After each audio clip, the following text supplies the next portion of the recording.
नर्मदेहर। आज तारीख है 9/3/2024 और हम लोग रात को रुके थे नर्मदा आश्रम कपालेश्वर महादेव, कलाद्रा, जिला भरूच। और अभी बज रहे हैं सुबह के 6:45। हम लोग निकल रहे हैं यहाँ से। ये गांव है, गांव का सुंदर नज़ारा ये। अभी हम लोगों को इस रास्ते से निकलना है। सामने देखो मोर सुबह सुबह आ रखे हैं।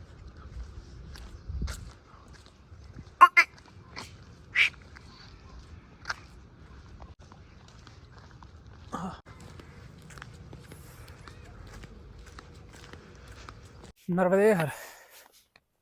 कल रात को जहाँ हम रुके हुए थे कलाद्रा में, नर्मदा सेवा आश्रम, बहुत ही अच्छे लोग थे, बहुत प्रेम से उन्होंने भोजन कराया।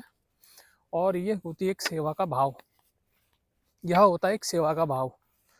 गांव के जितने भी यंग बच्चे हैं या यंगेस्ट लोग हैं, वो सब मिल करके इस सेवा केंद्र को चला रहे हैं।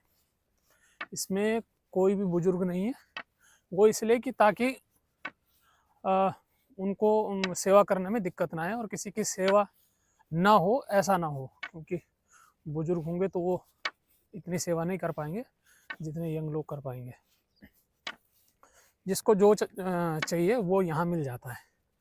इनकी ये भावना रहती है कि कोई भी आश्रम में आए तो भूखा ना जाए, चाहे वो फलाहारी हो, चाहे वो भोजन करने वाला हो।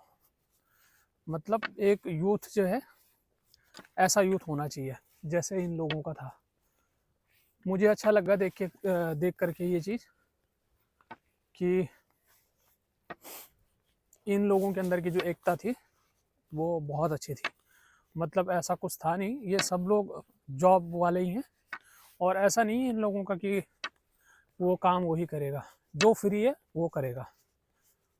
ऐसी हर जगह अगर व्यवस्था हो जाए तो फिर परिक्रमा वासियों को और परिक्रमा करने वालों को कोई दिक्कत नहीं आएगी। हाँ, कुछ जगहों पे समस्या आ जाती है। कुछ जगहों पे क्या, लगभग काफ़ी जगहों पे समस्या आ जाती है। सूलपानी झाड़ियों में तो विशेष करके, सूलपानी झाड़ियों में आपको दूर दूर तक आश्रम नहीं दिखेंगे। और इस बार शायद हम लोगों ने ही लेट परिक्रमा उठाई है, इसलिए हम लोगों को काफ़ी दूर तक नहीं मिला। हम लोग खप्परमाल से निकले थे और तकरीबन 15-20 किलोमीटर तक हमें कुछ नहीं मिला, आश्रम वगैरह कुछ नहीं। खप्परमाल से 6-7 किलोमीटर आगे आश्रम लिखा हुआ था एक जगह पे, लेकिन उन लोगों ने कहा कि अब यहाँ आश्रम नहीं, यहाँ से आगे 5 किलोमीटर चले जाओ। तो 5 किलोमीटर और आगे है, वहाँ पे भी पता चला कि वहाँ आश्रम नहीं, वहाँ से 5 किलोमीटर और आगे चले, नदी पार चले जाओ। तो भरती का पानी आता है उधर नर्मदा जी का, वो पार करना पड़ता है नाव से। वहाँ पहुँचे तो वहाँ पे भी वो माता जी ने मना कर दिया कि अरे अब जो यहाँ अन्न क्षेत्र चलाते थे उन्होंने मना कर दिया है।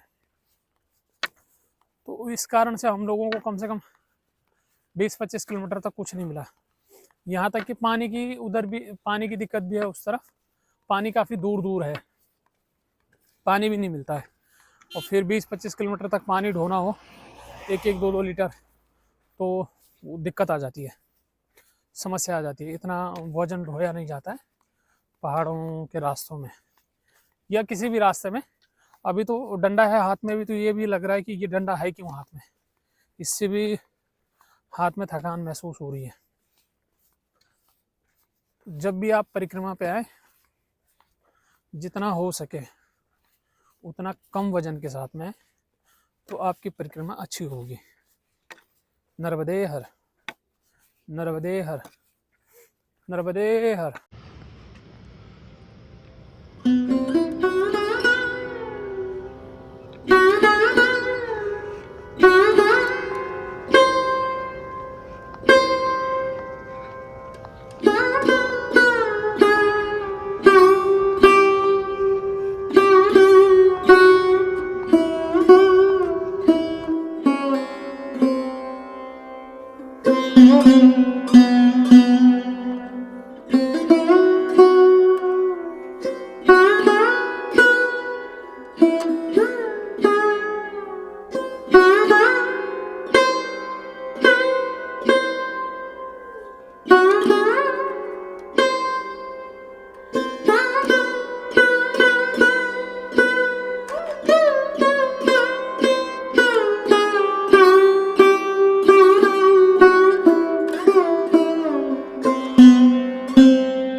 देखो कमलेश जो है ना बहुत ज़्यादा सेवा करता है बेचारा, सब जगह जहाँ पे देखो वहाँ पे उस नहीं, ये तो मैं देख रहा हूँ ये, पर मैं जानबूझ के कैसे जा रहा हूँ।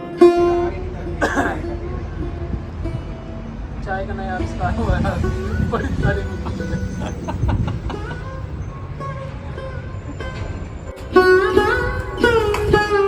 नर्मदे हर हम लोग दोपहर में यहाँ पहुँच गए थे। दोपहर क्या, सुबह पहुँच गए थे 10 बजे तक, और 10 बजे से हम लोग यहीं पे विश्राम कर रहे थे। नहाना धोना हुआ, कपड़े वगैरह धोए, दिन का भोजन प्रसादी हम लोगों ने यहीं पे पाई, विश्राम किया, और अब निकल रहे हैं आगे। यहाँ से 3 किलोमीटर पे आगे आश्रम है, लेफ्ट साइड पे, और ये है अवधूत आश्रम, श्री सदानंद जी महाराज अवधूत आश्रम। जो जिन महाराज जी का ये आश्रम है वो तपस्वी महात्मा थे, और हम लोग उनकी अंदर नीचे गुफा टाइप की बना रखी है। गुफा मतलब थोड़ा अंडरग्राउंड है नीचे रूम, उस रूम में उनकी तपस्थली है, मतलब जहाँ पे वो साधना करते थे। श्री विद्या के उपासक थे शायद, उनकी जो पुस्तकें वहाँ रखी हुई थी उससे ये ऐसा लगता है कि वो श्री विद्या के उपासक थे। और चेहरे पे वो चेहरे पे चमक, चेहरे पे तेज से प्रतीत होता है कि अच्छे साधक थे श्री विद्या के। हम लोगों ने उनके यहाँ पे उनके समाधि है, उसकी दर्शन भी करें, और अब हम लोग निकल रहे हैं नीचे आश्रम के लिए। भाड़ भूत है। मन तो पानी पूरी खाने का कर रहा है, लेकिन नहीं खा सकते।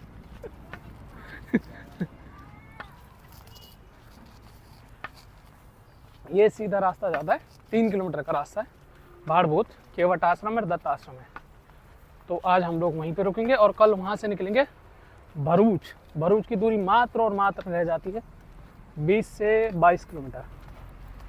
कंफर्म हम कल बताएंगे जब पहुँच जाएंगे, उससे पहले कहीं भी बताना मुश्किल है, क्योंकि पुस्तक में लिखा कुछ और है और होता कुछ और है। तो पुस्तक से कंफ्यूज ना हो, किसी से पूछ लें। गांव वाले भी ऐसे ही बताते हैं कि बस ये रहा 2 किलोमीटर, और 2 के चक्कर में 10 किलोमीटर चलवा देते हैं। तो ये इसका अगर विशेष जानकारी, इसके बारे में अगर विशेष चर्चा आपको चाहिए तो हमारे साथ कमलेश नाथ जी हैं, उनको इस बारे का बहुत ज़्यादा अनुभव है। उनको पता है कि 2 किलोमीटर का कितना किलोमीटर होता है। लोगों का 10 किलोमीटर होता है, जो वो 2 किलोमीटर होता है। इसलिए सब लोगों को सोच समझ के चलना चाहिए। किलोमीटर चलना है कि 2 किलोमीटर चलना है, सही बात है ना? बिल्कुल सही बात है। बहुत सुंदर नज़ारा है, और शाम के बज रहे हैं 4, शाम के समय का नज़ारा है। आज धूप, महाराज जी आगे आगे चल रहे हैं, भाई जी। हाँ, भाई जी आगे आगे चल रहे हैं, हम लोग काफ़ी पीछे रह गए। हम लोग काफ़ी पीछे रह गए। हाँ, नर्मदे हर 4 बजे निकले थे, भाड़ भूत 3 किलोमीटर हो गए। ओह, 4 बजे निकले थे अवधूत आश्रम से, और अभी पहुंच गए हैं 5 बजे पहुंच गए। 1 घंटे में मात्र 3 किलोमीटर चले गए अभी।